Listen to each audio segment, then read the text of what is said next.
I'm sat in Malabar Junction, just off of Bloomsbury Square, with Professor of Politics at Birkbeck, Eric Kaufmann.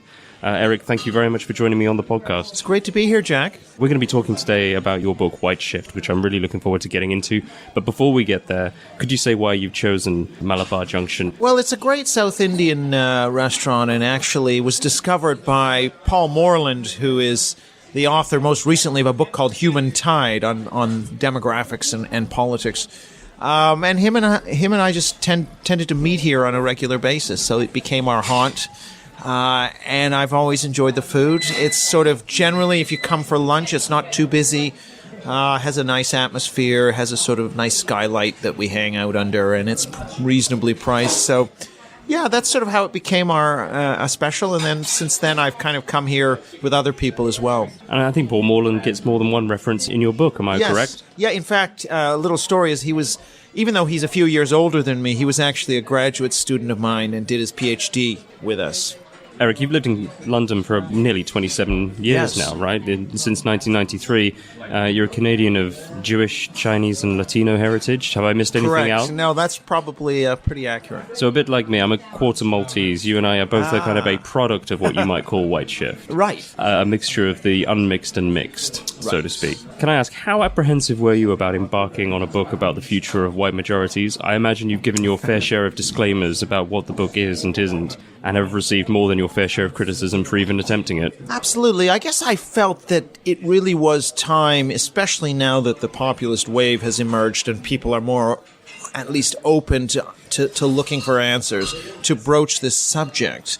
And, of course, it will awaken kind of cringe connotations in a lot of people, and I'm not sure that that's helpful in the current moment and going forward as well, because I think this will be an issue that defines the culture and politics of the next 50 years, next even 100 years. And so I think it's very important that we are able to have an honest conversation. I know publishers often insist on one-word titles, but I wanted to ask how you came up with the term Whiteshift in particular. It's an interesting term. Yeah, I mean, exactly. So there is a vogue for one-word titles, and Whiteshift, okay, I knew there's something called redshift in physics, and so I just thought, well, let's explore this term Whiteshift, and it's kind of handy when you can Google it, and the only thing that'll largely come up is that. You'll also get certain kinds of dresses that will show up as well. But it has sort of two connotations. One is this idea of white majority decline, which is going to be, I think, the big story of our century in the West. But then the next century is going to be the rise of these mixed race majorities through intermarriage, which will, I'm arguing, take on the collective memory traditions, myths of ancestry of the existing white majorities. And that's kind of the Whiteshift 2.0, if you like. The Whiteshift 1.0 is what we're talking about in the news, which is the effect of demographic shifts on populism and polarization in the West.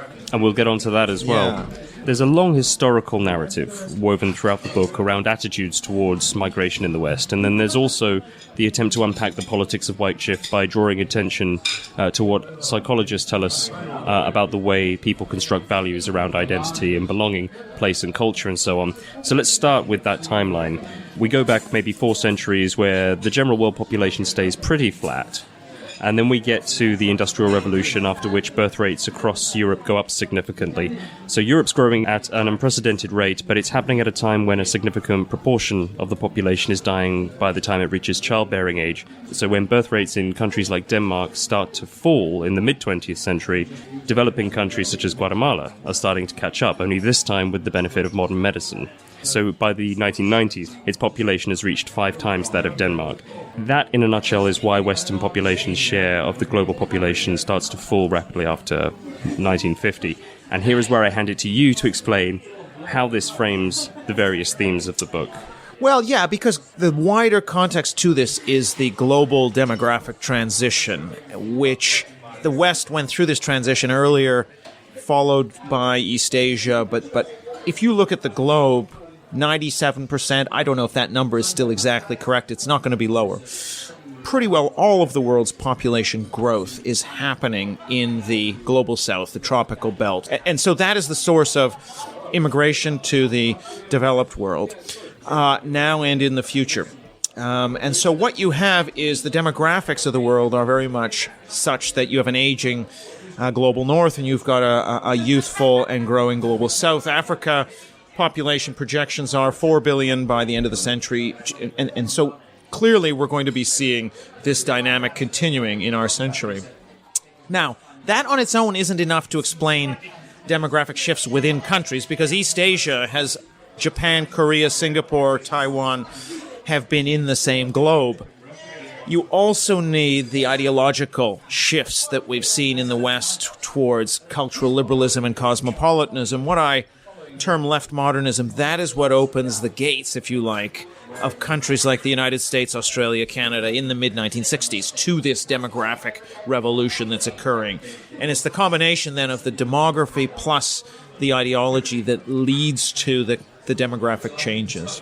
All right, so you mentioned a very interesting piece of legislation called the Hart-Celler Act, a global immigration regime introduced in 1965, which seems to have quite a huge impact on attitudes towards immigration in America throughout the remainder of the 20th century. Could you explain what that piece of legislation does effectively? And then maybe we can go back to talk about the beginnings of what we might call the kind of ethnic core of the American settlers. It's important to note that the U.S. enacted quite restrictive immigration legislation in 1924, which largely reduced the number of immigrants coming in and also increased the share coming from Northern and Western Europe.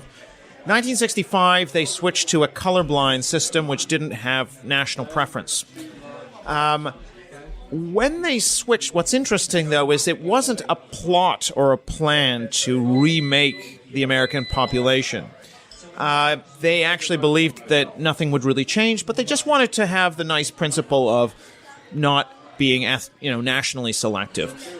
What, however, does occur is that after 1965, in fact, you do get non-European immigrations rising dramatically, and that then powers this quite substantial shift in the composition of the American population from about 80 or 85% non-Hispanic white in 1960 to roughly 60% today. So that is on the back of these post-1965 changes. And something very similar occurs in Canada and in Australasia at the same time. Okay, and what happens there?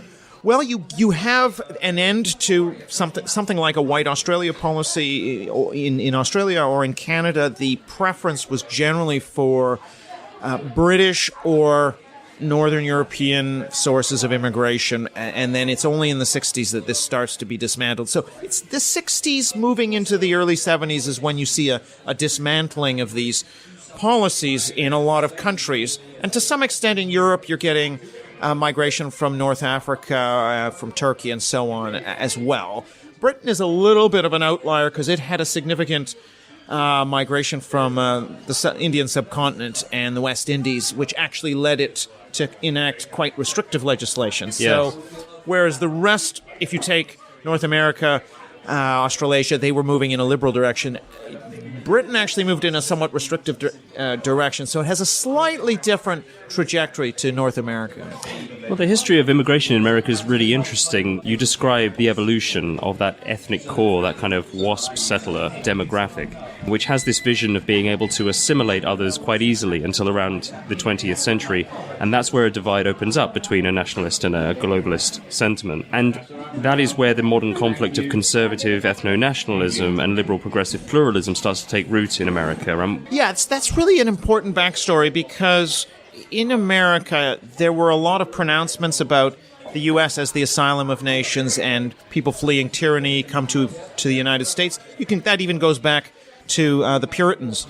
But at the same time, there was always an understanding that the ethnic core was bounded by, obviously, race. African Americans were not part of it. American Indians were depending on how admixed they were, also not part of it. And so you had these exclusions racially, but also religiously. That the U.S.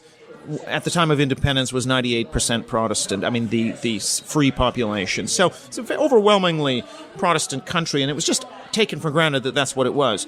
And so when people say this is a nation of immigrants and it's the universal nation and it's only based on an idea, that's only a half-truth. It always shared space with this idea of more or less a WASP melting pot ethnic core. So people could kind of melt in, but it was basically defined by white Anglo-Protestant.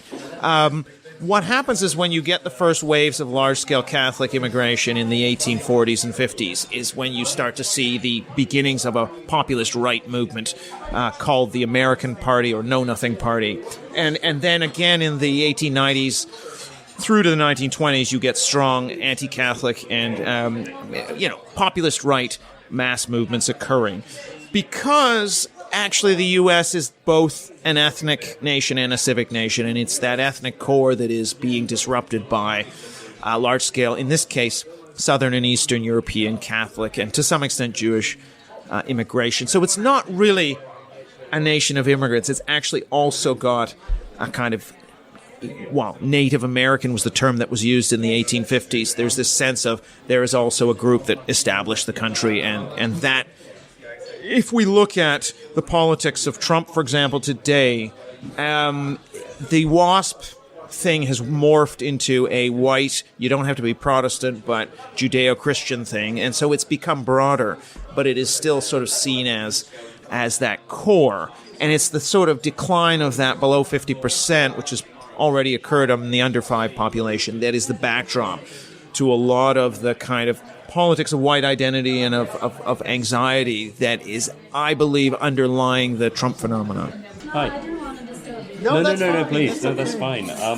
Do you already know what you'd like to order, Eric? What do you generally go for when you're here? Yeah, I generally go for the Konju manga curry, as you know, with a couple of orders of rice. And then I guess I'll have a Coke as well. Thanks. Well, should we get some poppadoms as well? Yeah, let's get some poppadoms for sure. And I'll have a Coke as well. But I think I will order the meat Malabar, the sagaloo, and a peshwari naan. Thank you. So to break away from the American version of this story for a moment, you mentioned the UK. Last weekend, Justice Knowles was quoted on the front page of the Times, warning of the Orwellian language encapsulated by relatively recently invented terms like a non-crime hate incident, of which there have been recorded around 90,000 in the UK in the last 5 years. Race is clearly one of the most, if not the most polarizing subjects in public debate in Western countries today. And legislators are tying themselves in knots to accommodate the broadening definition of racism, which is something you touch on in the book. And you put this down, of course, to the influence of left modernism. How has the left managed to achieve such overwhelming influence in this respect? Yeah, I mean, this is one of the less told stories, I think, of our century. And part of that comes from the fact that universities and the people who write books on this the kinds of people that are there tend to be broadly left modernist in orientation, and particularly if they study race. And so what happens is you get the older taboos around homosexuality, around, rock and roll, and all of these things fall away. And then quite quickly they're replaced by new taboos around race, first racism, and then subsequently sexism and homophobia, and more recently transphobia have come into that. Now, the tricky thing here is you have a genuine, I guess I would say, make a distinction between genuine racism, for example, where you are talking about race superiority or disliking an outgroup, and socially constructed or ideologically manufactured racism. For example, if somebody in class reads out a 19th century text that has the N-word as an example of what people were saying in the 19th century, and that's seen as racist by a student who is triggered, then or if somebody says, if somebody wants to dress in a Chinese prom dress, and that's seen as cultural appropriation, and which is insulting. So these are all examples of what I would call concept creep, which are the expanding definition of terms like racism. And now, that is an ideological project to control language, I think, to police language, because language is seen as an arena for power contestation by these activists, even though actually I don't believe it has empirically much demonstrable effect on these power relations at all. But it is an area of contestation, so they have managed to broaden these definitions, come up with some new categories like transphobia, some new innovations. This is all based on an underlying ideology, which is around identity categories and the sacredness of these identity categories, and therefore where you sit in that, on the totem pole of the kind of victim-oppressor totem pole in terms of these core identities, race, sex, sexuality, and gender, determines what you are when you speak, when you listen, kind of thing. And it's quite interesting. So I think that this is very similar to, say, fundamentalist Protestantism, where you have an underlying ideology, which is the religion, and then you have these upsurges of fundamentalist enthusiasm known as Great Awakenings. So in the U.S. case, the first Great Awakening was 1725-50, the second was 1815-1840. There's been a Pentecostalist awakening in the 20th century. Similarly with this ideology, which is not Marxism, it's not economic historical materialism, it's cultural, the cultural left blended with liberal cosmopolitanism. So it's a blend of a liberal idea, which is cosmopolitanism, and a left-wing idea, which is this kind of cultural identity protection and the sense of oppressor-victimhood power relations around these identities. So these two ideas have kind of come together and dominate the progressive left now and are setting the tone, because they are now dominant, are able to set the tone in cultural institutions and set the mores and taboos of society. So it's a story that takes in the period from the 1960s to the present. You see the progressive institutionalization of these taboos. And once you become dominant, or even if you're a very vocal minority like the trans lobby are able to silence or to make other people say, well, I'm not going to challenge this because I don't want to look like a bad person. So people who are progressive in sympathy, but they're not actually believers in political correctness, will keep their heads below the parapet and they won't challenge it. So you have, in addition to progressivism making inroads in all these institutions, particularly universities, they were always progressive, but the proportions have shifted. So they are now overwhelmingly, whereas it would have been two progressives for every one conservative in 1960 in American universities. In social sciences and humanities, it's now upwards of, 9-1. And so that really makes a difference. So these taboos become force multipliers. So even if most members of the Labour Party don't necessarily buy into this idea about, self-defined gender identity, the taboo about stepping out of line may be strong enough that it will become the orthodoxy. Do you sense that since the general election in the UK last year, there's been a pause for thought about whether or not the sort of obsession with race, sex and gender may have in fact done more harm to the left than it has helped? Or do you think that they're doubling down?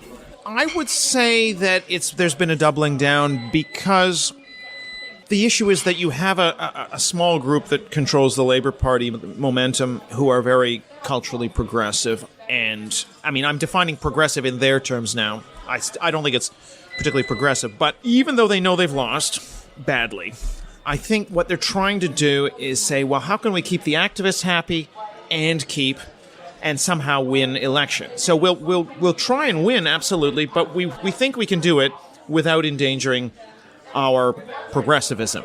And so, for example, if you look at the way Lisa Nandy, who in many ways arguably was the most sensible, the person who you would have thought would have been the best candidate for the Labour Party. I'd agree with that. And she's a Birkbeck alum as well, but in many ways talks very sensibly about things like national identity, and yet has fallen into this trans thing where, if you don't agree with these principles, you're out of the Labour Party, signed up to that. It seems to have not been willing to change her tune on a lot of these questions. And it surprised me. I thought she would have been the one that would have bucked the trend, but Likewise, she hasn't. yeah. Which is surprising and in a way not a good thing for the Labour Party, because the other candidates I don't think are particularly likely to be able to win back the kind of voters that they lost in 2019. So yeah, and you see this in America as well, where the candidate, Elizabeth Warren, of course, some of the things she said, again, on the trans issue, but also, on the issues around white privilege and issues around immigration. Essentially, if you're in the Democratic Party, to go against, for example, the idea of reparations for slavery, to defend the police, for example, to talk about border security, all of those things are kind of off limits now. And that's simply going to make it harder for the Democrats to beat what is obviously a very flawed candidate in Donald Trump. So these it's important to kind of see how these taboos affect real-world politics by hemming in left-wing parties, making it very difficult for them to reach to the median voter in the center. It makes it harder for them to win elections, but also has other downstream effects. The rise of the populist right has a lot to do with the growing power of these politically correct progressive mores. So, for example, if you're in Sweden and Sweden is having large-scale immigration and the mainstream parties don't want to talk about immigration because they don't want to be attacked as racist, then there is a big open market for a new party that is willing to transgress those taboos. And in come the Sweden Democrats, and quickly they're up to 25% of the votes. So that's just an example of where that opening wouldn't be there were it not for these speech restrictions and red lines on what is and is not acceptable. And of course you have to have red lines. I don't disagree with the concept of red lines, but where those lines are placed is a contest. And I think the progressive left has pushed those lines so narrow on certain issues, anything touching on these sacred values of race, that can be associated with race, gender, and sexuality, that in those areas it's just an open field for anyone who's willing to address those issues. And that's been the populist right. Because without those taboos, without the narrowing of what political scientists call the Overton window of acceptable debate, there would be no market share for populist right parties or even populist right figures. If you had somebody who would sensibly talk about border control in a measured way from the mainstream parties, then you wouldn't have this phenomenon. And of course, what's happened is since the populist right has done well, the mainstream parties, particularly center-right, have actually started to do that. And lo and behold, they're taking votes away from the populist right. More on that later. We have 4 poppadoms staring at us here, so let's get started with those at least. Good idea. Speaking then as a Canadian, Right. how do you feel about the liberal project of Canada, which it seems has been very successful in some ways, but of course runs into the same problems that left modernism inculcated in the UK?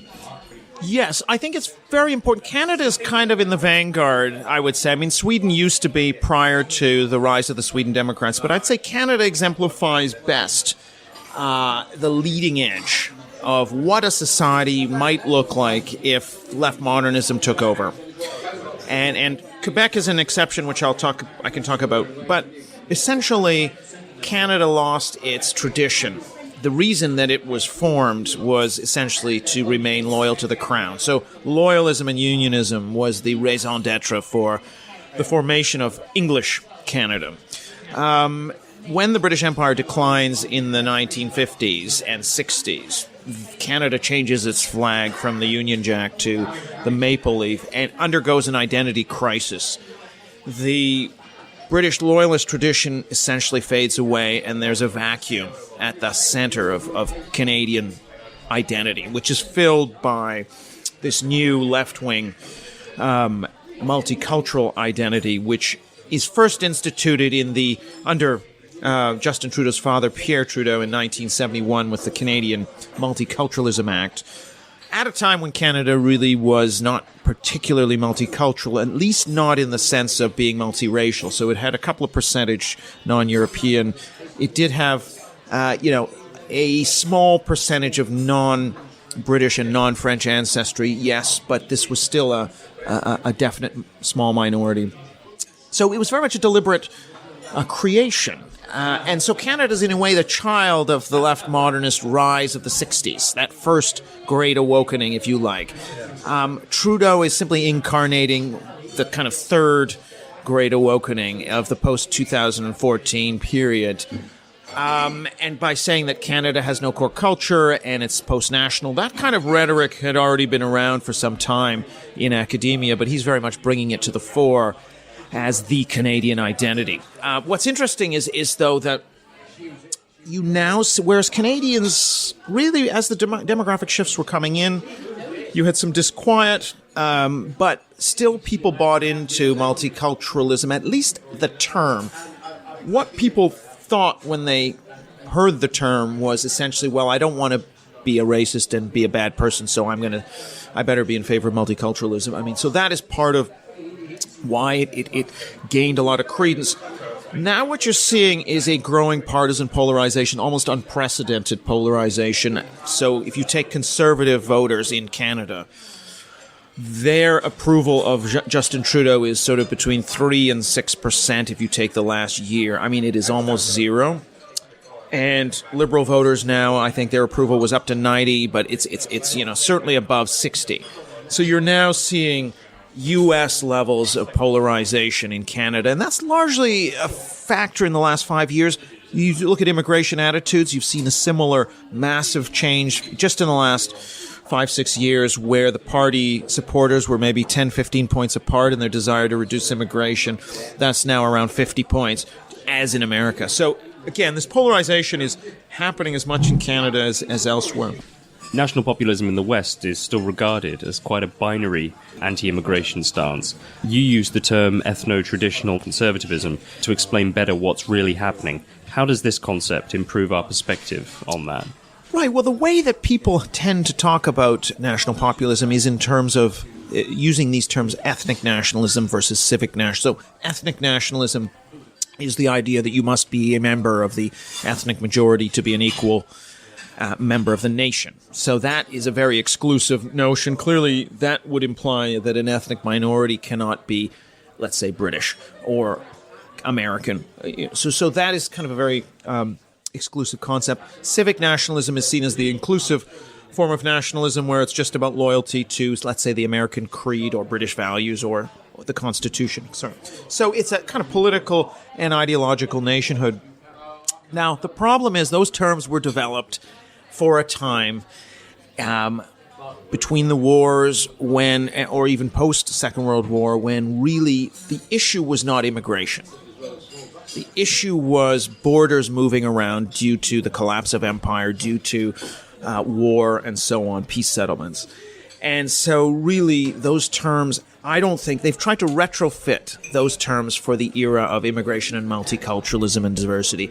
And I don't think those terms are actually doing a good job of describing what's going on now. Because if you actually poll populist right voters and say, well, do you have to be white to be an immigrant, to be an equal member of the nation? Only a very, very small minority will say yes. And even if you ask them, should immigration be zero, only a small minority, or only a minority will agree to that. So actually, that's not really the outlook of a lot of these voters. What their outlook is, well, anybody can be an equal member of the nation, regardless of ethnic background. I'm talking about most of their voters, not the extremists, of which there definitely are. Sure. But anybody of any race can be a member, equal member of the nation. But we are also not completely uninterested in trying to slow down the decline of the ethnic majority. So the historic ethnic composition of the nation is part of its character.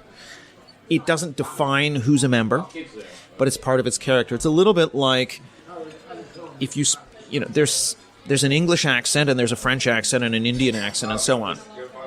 Now, that doesn't mean that somebody with a French accent or an Indian accent cannot be an equal member of the British nation, for example.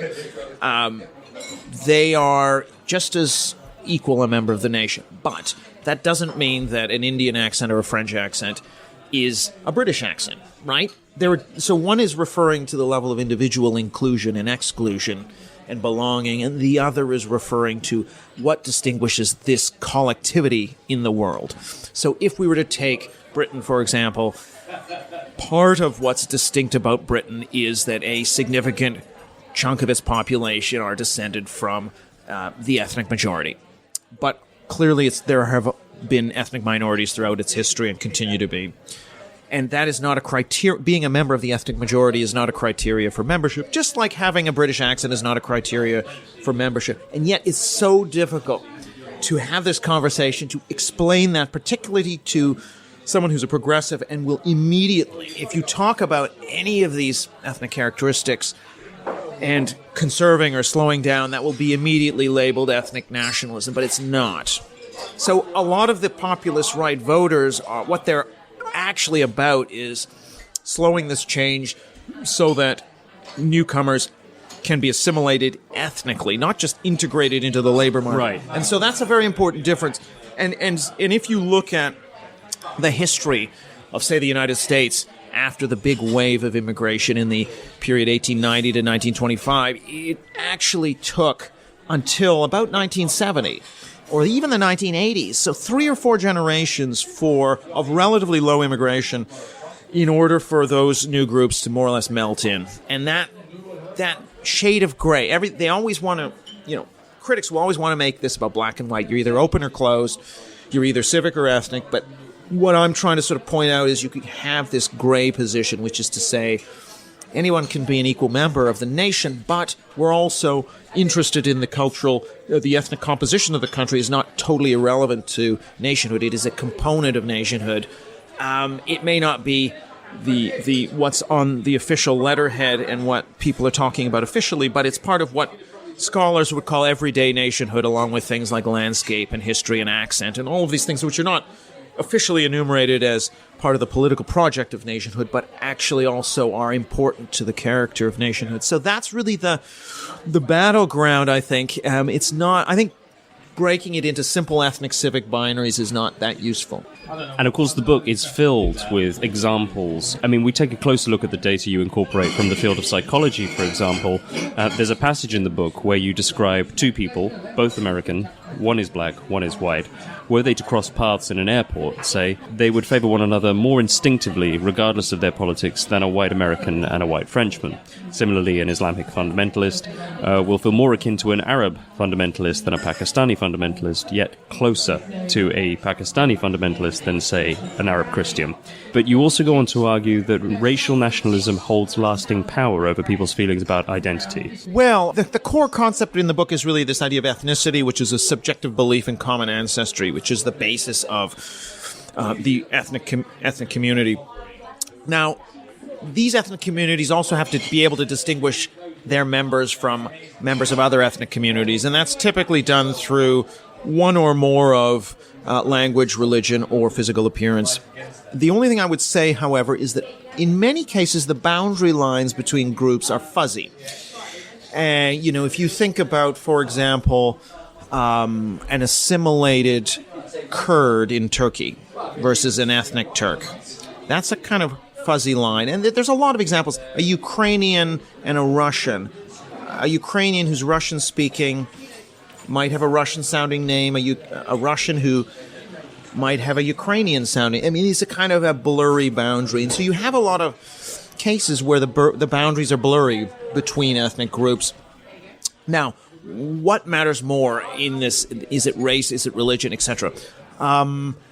You have situations where religion overrides race, and clearly, if you took a Jew who was black and from Ethiopia, a European Jew is going to feel closer to that person than, somebody who is Arab but maybe looks closer to that European Jew.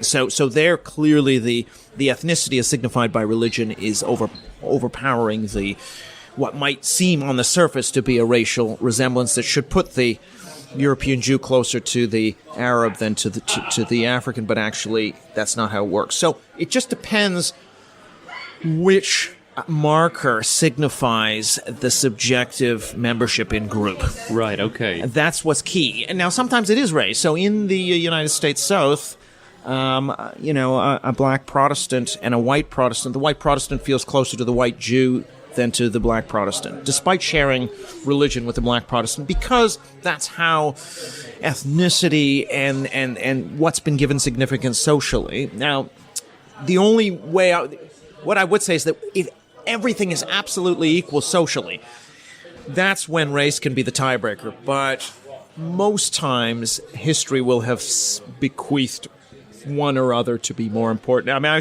remember in Northern Ireland being at a July 12th parade and watching which is for the Protestant community there, and there would be, blacks would sometimes march, black Protestant Orangemen would march in that parade from Africa, would be welcomed in a way that a Catholic from Northern Ireland would be seen very much as the enemy. So it just depends on the situation and what has become salient for marking out ethnic identity. In terms of the way that racial nationalism can be used, then, let's talk a little bit about Trump's position. So much has been written about his personal beliefs about race and culture, but does he have any real position on these things, in your view? I think he may have some inklings, but I think it's very fungible, and I think that, as I say in the book, I mean, until quite recently, he's been very much not open borders, but he's been sort of liberal on immigration. Yes. He was very critical of Pat Buchanan, for example. And, he has this quote, well, Buchanan, he's against the Jews, he's against immigrants, anyone who wants to come in this country, sort of very much taking what now would be seen as a kind of elite Republican National Committee type view on this matter, but really came to this issue quite late. I have been told that he actually did come to a more protectionist position prior to taking office. But I'm not sure he can't really be understood as an ideologue. I think he sort of sensed where the wind was blowing, and I think this is somewhat, quite instrumental in his case. And he's actually flipped and flopped around on some of these questions. I just see in the news now that his chief of staff says that the U.S. desperately needs more immigration, and he's, the Kushner wing of the faction tends to be also relatively pro-legal immigration. So he sort of arbitrates between these competing factions, and I'm not sure his instincts are particularly strong. There's an interesting segment that points to the fact that the political importance of immigration to the problems affecting white populations almost always mirrors the media's coverage of immigration. So you give the example of the US media where during a slow month, say 12 negative articles, there's a 7% increase in the number of people who say that immigration is the most important issue facing the states.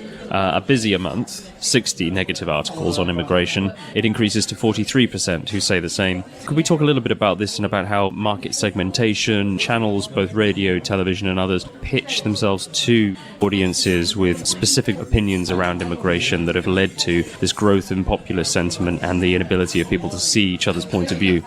Yes. Okay. So there's some interesting things there. I mean, I'd say the first thing to note is this link between immigration levels, media coverage, and the rising salience. So what happens is it's not as though people switch. If there's higher immigration, the people who were pro-immigration before don't suddenly become anti. Your immigration attitudes, whether you want less or more, are very largely given by deep psychological factors and ideological factors. However, what happens is that with immigration numbers, more media coverage, immigration rises up the agenda of people who already said they wanted less, but maybe the economy or foreign policy was their number one issue. Now it's immigration. And that's what happens. There's a larger share of people who say immigration is the most important issue facing America or Britain. And once that happens, the populist right polls start to go up. So there was a study looked at 9 out of 10 West European countries between 2005 and 2016. And what they found was essentially this relationship where you had wherever immigration numbers went, media coverage went, and then the importance of immigration started to rise, and then the populist right started to rise on the back of that immigration salience measure. So that's the key measure, right? And actually that's gone down in this country since Brexit, and therefore immigration is a lower pitch, and the populist right is going to do less well in that situation. And of course, one of the big questions is, in this country, well, what's going to happen post-Brexit? If this issue comes back, you would expect a populist right new party to emerge. So that's the kind of broad macro relationship. But, of course, you've also had media fragmentation, as you mentioned. The U.S. case is interesting. Fox News, for example, was quite pro-immigration, or at least wasn't raising the issue of immigration anywhere near it did after 2015. So if you recall, Fox News was actually anti-Trump, was opposing Trump, and there was the whole Megyn Kelly incident. But really, Fox News was aligned to the Republican Party establishment around this question. Yes, it would talk about illegal immigration, but it didn't really want to talk that much about the general issue of legal numbers, and certainly didn't want to make this a central pivot of their politics, compared to, say, religion or neoconservative democracy promotion or low tax. Post-2015, with Trump in, suddenly there's a pivot. suddenly people like Tucker Carlson, who actually wasn't especially hawkish on immigration, is suddenly now talking about it, and Fox News is talking about it. So that shows you, and so what's happened is Trumpism alters also the media landscape, which, of course, in the U.S. was already partisan polarized to a great degree. But it's just that the messaging shifts to become more the kinds of populist issues Trump was talking about. That is, stressing more questions such as political correctness and immigration, and less on religion, less on democracy promotion and economics. So it's not... I mean, the media polarization has kind of been ongoing. It has existed for a longer period of time. I don't think that's necessarily been sparked by populism. Of course, it reinforces polarization in the electorate. But what's interesting here in Britain is actually both the left and the right-wing papers and press were talking about immigration more as the numbers rose. So it's not just the right-wing press. Another rather surprising find in the book, conservative radio listeners in the US generally don't show signs of being swayed one way or another on the issue of immigration, but that liberal listeners form a much stronger view. There are other examples you give about how liberals generally tend towards more binary positions, particularly when judging others based on their voting decisions. What do you make of this? Yeah, so because the US has been polarizing, and why has it been polarized? It's important to have a bit of a backstory in the sense that it used to be the case that most voters in America would describe themselves as conservatives and also as Democrats. The link between ideology and party support really wasn't there in 1980, but by the time we fast forward to the 2010s, there's a 90% correlation now between the ideology of a state and the partisanship of a state, and that correlation just wasn't there. So gradually ideology and partisanship have come together. And so you've now started to get what's sort of an emotional, negative view of the other party. And also with that comes a lot of distortions, and that's on both sides. So, the average Republican thinks something like, I think it was 30% of Democrats are LGBT. So, clearly there are some distortions there, and then the Democrats see the average Republican as earning $200,000 a year or something. So you have these distortions. One thing they found, however, is that when it comes to not wanting your child to marry somebody of the other party, there are strong feelings on both sides. So it's not skewed, but it is skewed when you get to the higher education levels. Right. Because one of the problems on the Democrat side amongst the white liberals is that white liberals who are well educated, of high education, have a very, very monopartisan, if you like. So all of their friends would have the same views. Whereas high educated Republicans would have a much broader range of friends, and so would less well-educated liberal Democrats would also have more of a range. They would know some Republicans. Well, why is that? I mean, it's not enough, I suppose, just to point to the irony of the educated elites being the more closed in terms of those they entertain conversations with and consider friends. Well, yeah. So, first of all, education doesn't actually make you less prejudiced. So, higher education is correlated with lower ethnic and racial prejudice and higher ideological and political prejudice. And also, liberals who are well-educated, their social circles are very uniform. This is one of the issues. So they're never encountering somebody in a situation of equality and something, where they're seeing the humanity of this person with a different ideology. And that's kind of one of the reasons why you have more of this negative affect towards, say, a child marrying somebody of the other party in that particular segment of kind of well-educated, elite, if you like, liberals in America. You see that here, too, in Britain. On the Leave Remain question, for example, Remainers are considerably more negative towards Leavers, their child marrying a Leaver than a Leaver is towards their child marrying a Remainer. And part of this is there's a moralistic aspect to this where the view is, well, we feel morally superior to them, they're retrograde, and therefore this is the justification. So they wouldn't see it as tribalism, which it is. They would tend to see it as a morally justified thing. And that's perhaps why it's not seen as the same thing as ethnic prejudice. But yes, it essentially is. You argue that, and I quote, values, the individual social psychological makeup of an individual, are much closer to explaining the vote than demographics of any kind. What data demonstrate this most vividly? Well, I think, for example, if you look at the Brexit vote, I mean, we could do this with the Trump vote or any other populist right vote. You can look at income and see that there's essentially no difference between rich and poor white Americans in their propensity to vote Trump when you've controlled for other factors. You can look at the Brexit vote and see that there is a difference, but it's not a great difference between rich and poor in terms of voting Leave. Yes, poor people are more likely to vote Leave than rich, but it's not that big. Whereas education level, having only left school at age 16 without qualifications versus having a degree, that is a much more consistent predictor than income or class or whether you lost a job. Anything material doesn't seem to matter very much. However, even education is not as important as, for example, your views on the death penalty. If you strongly support the death penalty, then you're much more likely to be anti-immigration and much more likely to be a leaver than if you're against the death penalty. There's a paper co-authored by the brilliant social psychologist Jonathan Haidt, which finds that people who favor tighter immigration policies also favor family over friendships, whereas those who favor looser immigration policies favor friendships over family. Are attitudes towards freedom of movements secretly to do with how fondly we as individuals feel towards our own origins?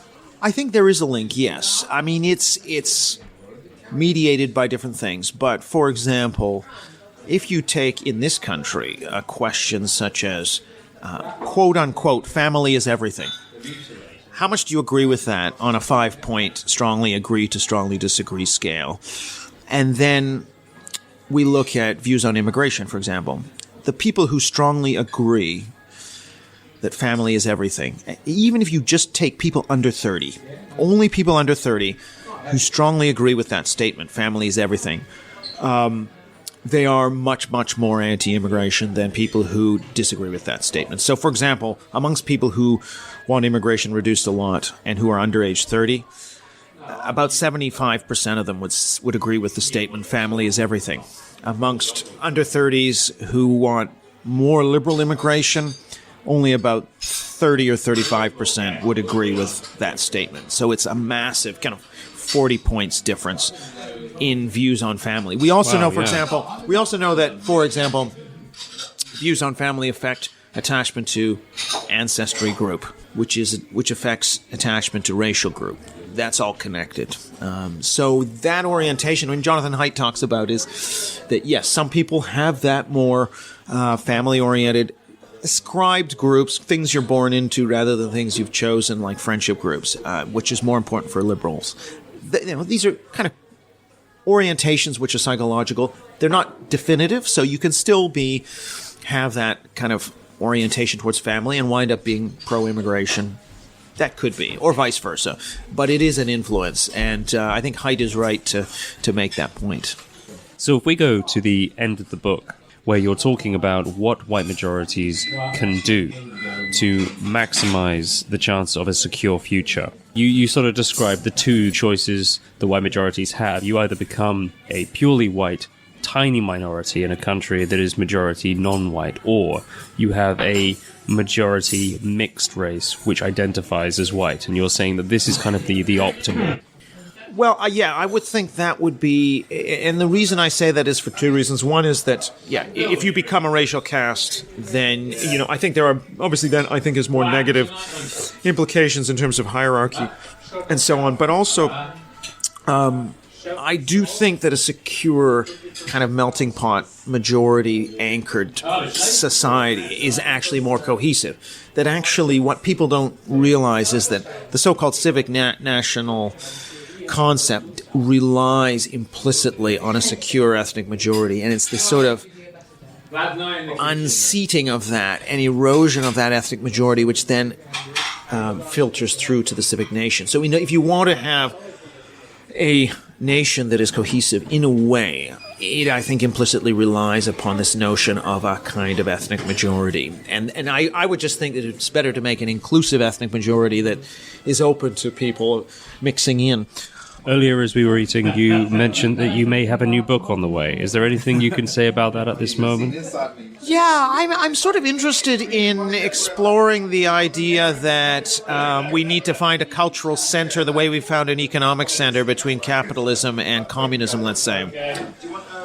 Between, let us say, diversity and monoculture, between, let us say, a progressive outlook on race, sex, and gender and a traditionalist view, some sort of meeting in the middle, which means essentially that the kinds of cultural trends we've seen in our elite institutions, which are essentially an unchecked, what I would say is an unchecked fundamentalist progressivism, needs to be sort of reined in by science, by rigorous definitions, by falsifiability. Essentially, this idea of the referee being reined in, not calling false positives. We've got to strengthen that part of our society that ensures against false positives while making sure that we also call penalties. And it's that insurance against false positives that we haven't yet built into particularly our institutions, which are increasingly, I think, at risk of being captured by this ideology. And so really the resistance needs to actually get into those institutions, museums and universities and media and so on, and start to actually build up that counter force to this progressivism to balance it, so we have an optimizing rather than a maximizing culture. Well, there's no doubt we need more light on these issues, and I'm very excited to hear about this new book. I can't wait to read it whenever it comes out. Eric Kaufmann, thank you very much. Thanks very much.